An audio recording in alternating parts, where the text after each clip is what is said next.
Uummanni keenya wanni isin beeku qabdan namni kuma 12 obboleettii keenya gargaarraa akkaawuntiinis argameera akkaawuntii ustaas Ibsaa Hasan itti deeggarraa daqiiqaa muraasa nu eegaa waan sirreeffataa jirrutu jira waan sana sirreeffannee akkaawuntii ustaas Ibsaa Hasan irratti deeggarsi godhamaa fi inshaallah rabbi jedhee rabbi nu milkeesse nu eegaa daqiiqaa muraasa qofa nu eegaa daqiiqaa muraasa qofa nu eegaa. Okay amma nambaa waan jiru booda mubesiin barreessa.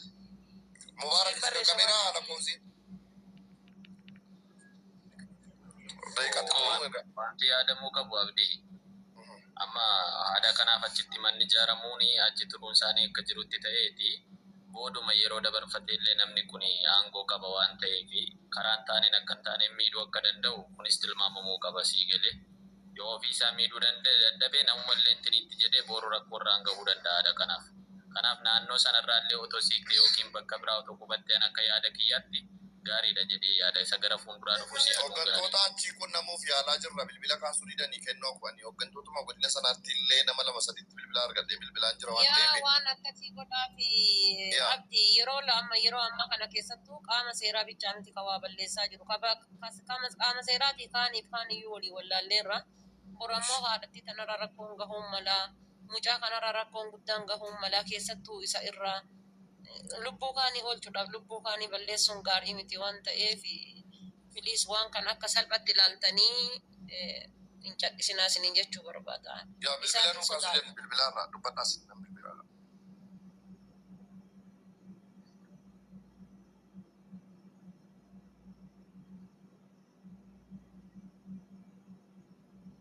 Dubbadhaa waan gaafachuu barbaadda yoo jiraates dubbadhaa ani seettan deebi'a waan ani eegaa jira ishee.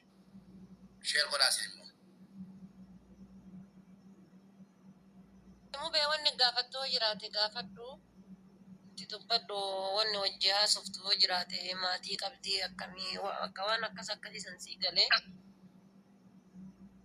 Mubaarak gaafadhaa waan ta'e osoo reessaan akkaawuntii ustaas Ibsaan qabu jira waan ta'e waan sanatu jira naafsa isin dubbadhaa. Mubee Mubaarak akkuma afaan dubbanne miti Devi dilakan ini jadi. Okay. Ani gaafin gaafachuu barbaade mana seeraa poolis xaabiyaa si geessan maal si jedhanii gasidiisan deemi ati akkan qabdu si jedhamu yakkamtuudha si jedhamu akkam jedhanii gasidiisan haadha ko.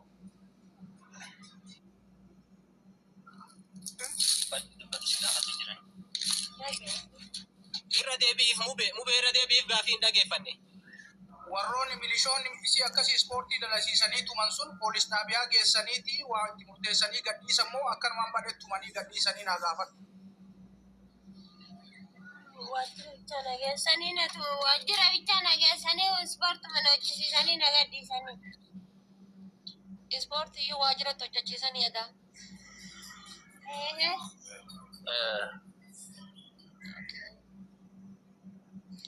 Wanti cummaanuu waajjirumatti ta'ee jechuudha karaa gubbaa miti. Waa gaafachuu barbaadanii akkam jirtu hayyuu nagaa keessanii? Nagaatanii. Jirra baga jiraattanii isin obbolaa hin qabdanii yookiin biyyaati? Obboleeyyan asiin qabu fagoodhaa qaba malee. Eessa fagoodhaa? Abbati kanarraa fagoo jiranii lakkinatti kaluu jiraniiti. Okay, dhaloonni keessan shawwaadhaa eessadha? Shawwaa kaabaa wanni gara fiichee. Okay, achi obboloonni kee jiru achi? Hin jirane. Abshir sii jirra nuti hundi keenya ishee sii jirra akka bokkuun keessan gadi cabee ol jedha bokkuun keessanii homaa yaadda keessanii homaa. Ayyee. Keessa jira moo bakkee jira sila waan sana? Keessa jira jiru? Keessa jirta. Jarri Mubaarikii abdiin geetaachuu akkaawuntii kanatti jajjabaadhaa waa tutturuun hin taatu. Lash jechuun hin taatu. Waan fidamuuf fidaa ashokkaa hin jechuudha. Qalbii nama hundaa cabsaniiru namni hunduu namni haadha qabu hundinuu gocha sana irratti hundinuu qalbii cabee jira waan ta'eef wanti hundi immoo ammuma ta'uu qabaa xiqqoo jedhaa dhattanii achi kutaa jirtu waan ta'eef waan fiddan dafaanuma fidaa jechuu barbaada warraa abdii fi wanni nuti turree fi Ustaadii ibsaatti bilbilee haasofsiifneerra waan qulqulleeffachuu qabnu tokkotu jira isa qofa bro.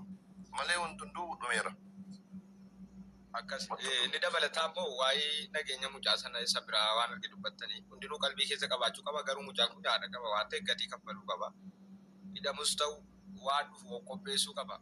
Bakka onnee guutuudhaan jechuudha. Namni inni jiru kun immoo hundi isaatu mucichas quba qabaachuu qaba. Fuulduratti gatamuu qabu. As keessatti argame isaafis hordoffii taasisaa garuu gatiin inni gaarummaaf kaffale kuni booda isaa bu'aa guddaa ta'uu danda'a. Ammeenya miti waa diigumsa wayin dubbatu waan gaarii waan ta'eef rabbi gatii isaatiif isaa kaffaluu waan danda'uuf inni gatii kaffala. Qopheessuu qaban sodaachisinaa akkas taatan jedhin haa ta'u. Gatii kanfaluu qabaa jennee namoota baay'ee lubbuu isaanii dhabnee gatii kanfaluu qaba jennee namoota baay'ee qaamni isaanii akalaat godoloo ta'ee adda mana keessatti deebi'anii xiyyiitiin garaa keessatti haftee jiran hedduutu jira kan maatii wajjin rakkataa jiru si galee gatii kanfaluu qaba jennee kan qaamni isaa turchi ta'ee hafee jira. No gatii